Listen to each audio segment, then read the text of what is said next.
Now, DCU is the only college in Ireland to host an MA programme in sexuality studies, and tomorrow afternoon the students will be addressed by Vanessa Lacey, who is National Development Worker for Transgender Ireland, and Vanessa is here in the studio. Good afternoon, Vanessa. Hey, Sean. Thanks very much for coming in to talk to us today. For people who aren't familiar with the terms, and there are several terms within the kind of wider community. Maybe you could start by explaining what they are, what they mean. Transgender is an umbrella term, and it would, there's transvestites, transsexuals.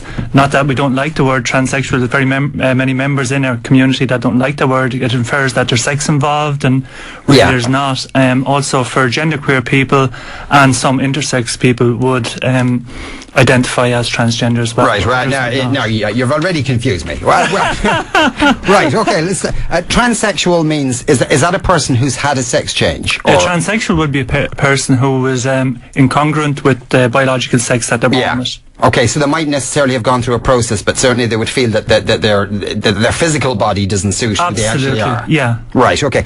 Genderqueer, what does that mean? Genderqueer would be people who don't fit into a binary gender of male or female. Right, okay, so they're kind of in... Right. Yeah, so either androgynous or something completely different. Right. God, that mustn't be very nice.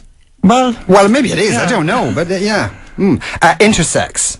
Intersex is someone that's born with sexual characteristics of both male and female. Right, okay. Transvestite, probably people will know what a transvestite is. Well, it's a male that likes to dress in female clothes. And transsexual, yes, we've kind of we've covered that already. For the greater community, I suppose, is as a general point is because there are people here who find themselves in a situation, but also want to make choices about that situation, and that they should be allowed make those choices, and it's kind of difficult for wider society to accept that without looking at them as weirdos. Absolutely. I mean, transgender issues are probably 20 or 30 years behind lesbian and gay issues, so you can imagine how far they're behind wider society. So really we have our work cut out for us, but we're definitely addressing many of the issues.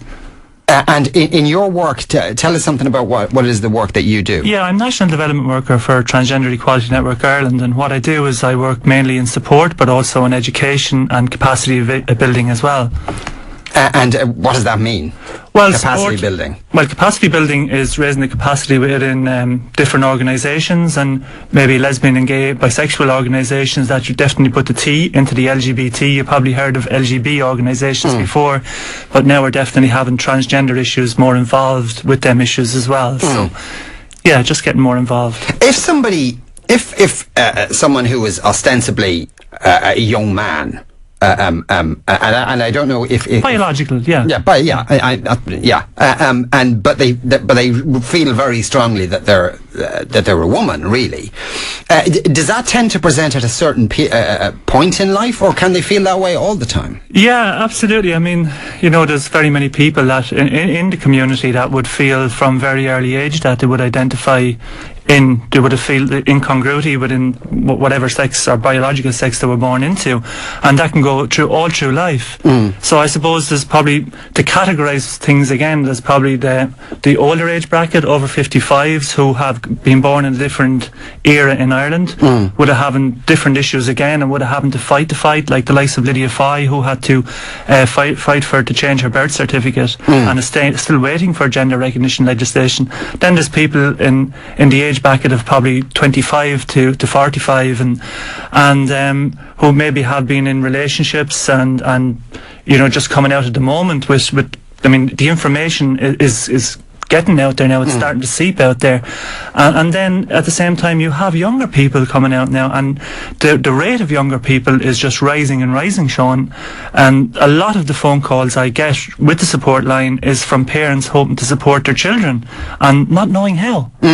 So and in not knowing how, what options are there to a young person now who finds that they're trapped in the wrong biological body? Yeah, I suppose what we'd have we've gone from 2 support groups to 6 support groups over 2 years, which is really good. And also 3 weeks ago we had the first ever meeting of family support, so that's when the parents are actually wanting to support their children or confused about what to do about that.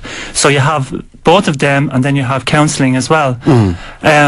If a young person was thinking about that, they could ring us on 085 1477 766, and that's the support line, or 0187335 575, which is the office line, and we could signpost them then onto where they go from there. Either you go see a medical doctor or a mental health practitioner who can diagnose you, and unfortunately we have to be diagnosed with a mental illness to access hormone treatment. Because it's got, I think the official name is gender dysphasia or something. Well, like that. it was gender identity disorder, and you'd hate to think anybody is disordered if they don't feel disordered, but I think you probably feel disordered living in the wrong body, but I think when you actually come out, but I think in the new book that's coming out, the DSM-5, it's going to be called gender dysphoria. So it's not as bad, but still we're in this category of mental illnesses, Sean. So that's something to. And would all people, if they, I suppose, I don't know if age is a factor here, but would most people want to opt for some sort of surgical resolution to this problem, or do some people say, well, no, I'll try and continue to live in this body? Yeah, but some people do and some people don't for all different reasons. I mean, some people can't medically undergo surgical procedures, maybe because of age or blood levels or heart problems or whatever kind of issues. Other people would, I suppose, be facing a brick wall, really. I mean, the rate of suicide, Sean, is 27%, and that's in a recent study just in Ireland. Yeah. So you can imagine where people are going with this. You know, so it's, in a lot of cases, it's do or die, and you know, people have lost an awful lot, and their loved ones have even lost an awful lot as well. So it's not just about the transgender person, it's also about the wider family. So by raising awareness and by doing talks in DCU and coming on your own show and other shows, it's again raising awareness that it's human nature. In terms of a surgical resolution, where do people, would they go to London to have it done, or? Yeah, through the health system you would go to London, to Charing Cross Hospital. Other people travel abroad to Thailand or other places, Sweden, Belgium. I mean, there's many other places that can do it. And does it if you're trying to say switch from a male into a female body, how involved is that? How long does it take? The surgical procedure? Yeah.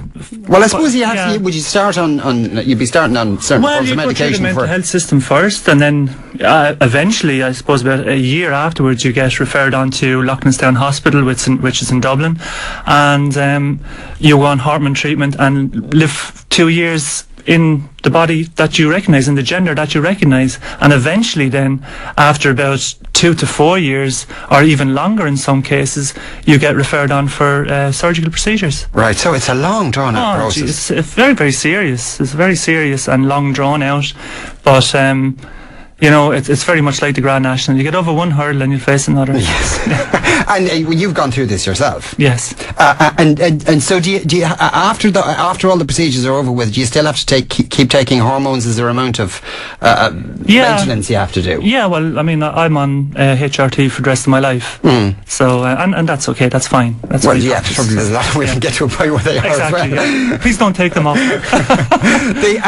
But when that period you describe where, you know, you have to live in you have to live as a woman for the first time. Real life experience. What's that like? What's that like for you, given that what was that like for you, given that you had thought about it for such a long time? Well, it was extremely painful. It was extremely painful on my family as well. But I remember the first day that I actually started the real life experience, and it was in Waterford Institute of Technology, and I remember the instance of coming up the stairs in the library and the laughing going on behind me, but at the same time you think, well, you know, you need to keep on going with this, you need to keep on going, because there was no other option. Yeah. It was either do or die. Yeah. And I certainly wanted to live, and I'm extremely happy that I did. And in Waterford, had people there known you as a man previous to that? I lived there all my life, yeah. Gosh. So it was, people would know me really well there, and it was, I suppose, said to me, why did not leave? It would be better for the family, and it would be also better for you that you could start your new life. But I have my children in Waterford, and I love Waterford, and why should I leave it? And do you still live in Waterford now? Absolutely, yeah. Tough to say. Well, I suppose if your kids are there, and you don't want to be, you know, you don't want to be sundered from your family. Yeah. Were people mean or just dismissive? Not really. I think people were very supportive. I found people very supportive. I mean, I'm sure there was a percentage of people that weren't, and there was some transphobia from people in a small percentage, but mainly I think, especially Waterford, people were extremely supportive. I'm glad to hear that. Isolde, who regularly texts into the programme and always describes herself as Leitrim's favourite blind crippled lesbian, says big shout out to Vanessa Lacey. She does amazing work, and trans issues are really coming to the fore in the short time that Tenny has been around. Go girl, she Thanks, says. Isolde. Yeah, so Vanessa, go girl. Thanks a million for coming in to talk to us today. Thank you. That was Vanessa Lacey there, and Vanessa will be talking tomorrow in DC.